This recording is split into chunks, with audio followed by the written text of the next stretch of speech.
ان کو سائڈ پہ کر دیا ہے اور ایک اپنی ہی میک بلیو ورلڈ میں جو ہے انہوں نے رہنا شروع کر دیا. بہرحال وہ تو خیر جو وہاں پہ ہو رہا ہے میرے خیال میں بڑا ہی انفارچونیٹ ہے ان کے لیے.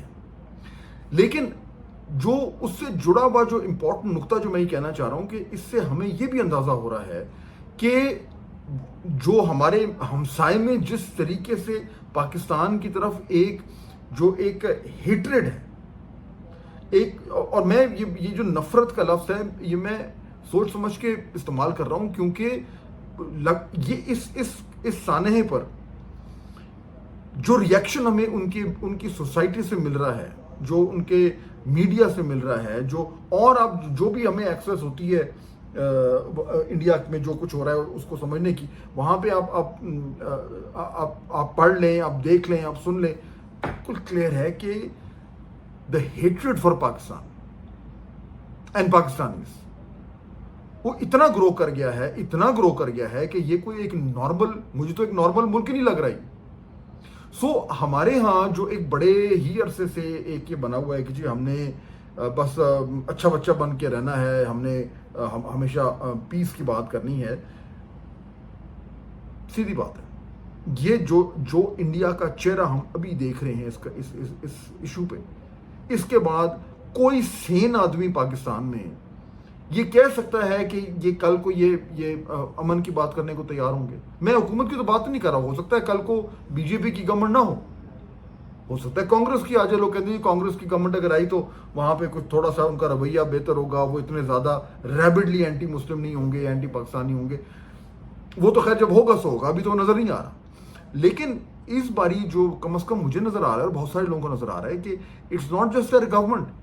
تو لوگ کہتے ہیں سرکار جو ہے وہ آپس میں کرتی ہے, لوگوں کا آپس میں بڑا پیار و محبت نہیں ہے. انڈیا سے جو ایک رویہ ہمیں دیکھنے کو مل رہا ہے پاکستان کی طرف, پاکستانیوں کی طرف, اس سے کہیں آپ کو یہ آئیڈیا نہیں ہو سکتا کہ یہ کل کو یہ امن کے جو ہے وہ ان کی خواہش ہوگی. سو میرے خیال میں ہمارے لیے بھی یہ ایک آئی اوپنر ہونا چاہیے کہ یہ جو ہم نے آج جس طرح کے شواہد دیے ہیں, جو ایویڈنس دیا ہے, یہ ہمیں باقاعدہ طور پر دینے چاہیے. ریئیکٹیو ہونے کی ضرورت نہیں ہے. ایک مسلسل ایک میرے خیال میں ایک یہ وقت آ گیا ہے کہ ہمارے پالیسی جو ہے وہ اس طرح کی, اس میں یہ کلیئرٹی ہے کہ ہم نے بھی بڑے ہی جارحانہ طریقے سے انڈیا کا جو اصل چہرہ ہے وہ دکھانا ہے. اور دیکھیں یہ اصل چہرہ دکھانا بڑا ایک روایتی سا جملہ ہے, لیکن میں اس کو کلیئر کرنا چاہ رہا ہوں. یہ جو ایک نیریٹو بنتا ہے کہ جی وہ دودھ کے سے دھلے ہوئے ہیں اور دنیا کی ساری خامیاں ہمارے میں, دس نیریٹو نیڈس ٹو چینج. میں یہ نہیں کہہ رہا کہ ہم لوگوں نے کوئی غلطیاں نہیں کی, بالکل کی ہیں. ماضی میں ہمارا ماضی بھرا ہوا ہے غلطیوں سے, اور آج تو ہم صرف یہی دعا کر سکتے ہیں کہ وہ جو ان غلطیوں سے ہمیں کچھ سیکھا ہو. لیکن میرا نقطہ یہ ہے کہ چلیں ہم نے تو غلطیاں کی اور ہم خود بھی اس کا اعتراف کرتے ہیں اور ہمیں ان کا خمیازہ بھی بھگتنا پڑ رہا ہے انٹرنیشنلی. لیکن یہ لوگ جو جس طریقے سے انڈیا نے اپنا دہشت گردی میں یہ ملوث ہیں, اس کے بارے میں کوئی بات نہیں کرتا. اچھا, اب اگر کوئی بات نہیں کرتا تو میرے خیال میں ہمارا یہ کام نہیں کہ جی ہم ان کو بلیم کریں, ہم کہیں دیکھو جی تمہیں پاکستان نظر آتا ہے, تم لوگوں کو یہ لوگ نظر نہیں آتے. یہ ہماری ذمہ داری ہے. پاکستان کی یہ کلیئر پالیسی ہونی چاہیے کہ ہم وہ بیانیاں بنائیں, کنسسٹنٹلی بنائیں. ہم کسی انسیڈنٹ کا ویٹ نہ کریں, کسی کرائسس کا ویٹ نہ کریں, کوئی ایک دم کوئی ایک صورتحال کھڑی ہو جائے ہم اس پہ ریئیکٹ نہ کریں. ایک کنسسٹنٹ ہماری کلیئر پالیسی ہونی چاہیے کہ ہم نے انڈیا کا جو ان کی جو ریالٹی ہے اس کو دکھانا ہے, نہ زیادہ ایگزیجریٹ کرنا ہے, نہ انڈر پلے کرنا ہے. جو ہے سو ہے وہ دکھانا ہے. مطلب دنیا کو یہ پتہ ہونا چاہیے کہ ہمارے ہاں باقاعدہ طور پر انڈیا لوگوں کو قتل کروا رہا ہے, اسیسنیشنز کروائی ہیں. 20, 25, 30 کا فگر میں سن رہا ہوں. کبھی آپ نے سنا کوئی دنیا میں کوئی بات کر رہا ہو؟ کینیڈا میں جا کے کیا اس طریقے سے وہ پروجیکٹ ہوا؟ امریکہ میں جا کے ہی کرنے لگے تھے. بلوچستان میں جو کچھ کر رہے ہیں. سو اس کی بجائے کہ کوئی اتنا بڑا کوئی جعفر ایکسپریس جیسا واقعہ ہو جائے اور پھر ہم جو ہے وہ کھڑے ہو کر اور پھر بات کرنا شروع کریں, دس کنسسٹنسی آف پالیسی یہ بہت زیادہ ضروری ہے. اور باقاعدہ طور پر at the highest level whole of government approach ہی ہونی چاہیے کہ ہمارا جو ایک نیریٹو ہے وہ بنے، اور ہماری پوری کوشش ہونی چاہیے کہ ہم انڈیا کی جو یہ تمام حرکات ہیں ان کو فوکس میں لائیں، لوگوں کو بچائیں.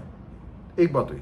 اب دوسری جو بات ہے وہ یہ کہ اچھا چلیں یہ تو اب ایک لانگ ٹرم پروجیکٹ ہے، ابھی امیجیٹلی لوگ کیا کر سکتے ہیں؟ میرے خیال میں یہ بہت حد تک پاکستان میں تو سب کو کلیئر ہے، انڈیا میں بھی میرے خیال میں جو تھوڑے سے ہوش مند لوگ ہیں جو ریشنل چیزوں کو دیکھتے ہیں انہیں بھی اچھی طرح پتہ ہے کہ India has no good options. ایک گڈ آپشن نہیں ہے ان کے پاس. جہاں پہ وہ جو کچھ کریں گے وہاں پہ ان کے لیے کوئی پرابلم کھڑا ہوگا. اگر وہ چھوٹا سا کوئی مس ایڈونچر کرتے ہیں ٹیکٹیکل لیول کا، اور اس کو بس وہ سمبولک طریقے سے کہیں کہ جی واہ واہ ہم نے یہ کر دیا، اور پھر ان کا جو میڈیا ہے وہ اس کو چھالنا شروع کر دے کہ جی ہم نے تو پاکستان کی ایسی کی تیسی کر دی. اگر وہ چھوٹا موٹا سا کرتے ہیں اس سے فرق کو نہیں پڑے گا، کیونکہ ان ریٹرن ہم بھی کر لیں گے. اگر وہ کوئی بڑی چیز کرتے ہیں، یعنی کوئی ایسا مس ایڈونچر کرتے ہیں جس سے ہمیں پھر اتنا ہی اسی طرح کا جواب دینا پڑے، تو پھر جو ایسکلیشن ہے اس کو کون روکے گا؟ کیا انڈیا روک سکتا ہے؟ کیا انڈیا کو پتا ہے کہ ایگزیکٹلی اگر وہ یہ کرتے ہیں کچھ کرتے ہیں اور ہم اس کے جواب میں کچھ کرتے ہیں تو پھر وہ کیا کریں گے؟ سو ان ایوری کیس انڈیا کے لیے پرابلم ہے. وار وہ کر نہیں سکتے، یعنی آل آؤٹ جنگ تو وہ کر نہیں سکتے، بیکاز آبویسلی بات ہے دو نیوکلیر ویپن کنٹریز ہیں اور پاکستان کا نو فرسٹ یوز نہیں ہے. اس کا مقصد یہ ہے کہ اگر ہمیں ایگزسٹینشیل تھریٹ ہوئی تو ہم نے نیوکلیر ویپن استعمال کر دینے. سو انڈیا کو ہی پتا ہے، یہ کو ہم نے چھپا کے تو ڈاکٹری نہیں رکھا ہوا. چنانچہ فل فلیش وار تو ہو نہیں سکتی. اب شارٹ آف دیٹ وہ جو کچھ کریں گے پاکستان اس کو میچ کرے گا، تو ان کو کیا فائدہ ہوگا، کیسے فائدہ ہوگا؟ سو شور زیادہ انہوں نے کر دیا ہے، اپنے آپ کو جو ہے وہ ایک اس طریقے سے ایک پورٹرے کر لیا خود ہی اپنے آپ کو کہ جی ہم تو بہت بڑے جن ہیں اور یہ جو ہے وہ ایک کوئی چھوٹا سا ملک ہے، اس کو مار کے کھا جائیں گے، اس کو چپڑے مار کے ہم چلے جائیں گے. نہیں ہوگا ایسے، ایک چپڑ ماریں گے 3 چپڑے پڑیں گے. سو یہ اب اس کے لیے مودی صاحب نے کیا کرنا ہے، کیسے کرنا ہے، ان کی فوج نے کیا کرنا ہے. بہرحال آبویسلی ایک ٹینس سچویشن ہے ان کے لیے بھی ہے، ہمارے لیے بھی ہے. تو لیکن اس ٹینس سچویشن سے نکلنے کا صرف ایک ہی طریقہ ہے کہ انڈیا ہوش کرے، باقاعدہ طور پر ریشنلی کیلکولیٹ کرے کہ جو کچھ وہ کرے گا اس کے رسپانس میں کیا ہو سکتا ہے، اور اس کنکلوژن پہ پہنچے کہ بیسٹ یہ ہے کہ اس کرائسس کو ڈیفیوز کرے، اور بعد میں پھر جو کچھ ان کے الزامات ہیں جو ہمارے ہیں، جس طرح دو ملکوں کے درمیان ہوتا ہے کہ آپ بیٹھ کے میز کے بیٹھیں اور بات کر لیں. بٹ اس کے علاوہ اگر کوئی بھی آپشن وہ ایکسرسائز کریں گے تو بھارت کا پاکستان سے کہیں زیادہ نقصان ہوگا. ٹل نیکسٹ ٹائم، اللہ حافظ.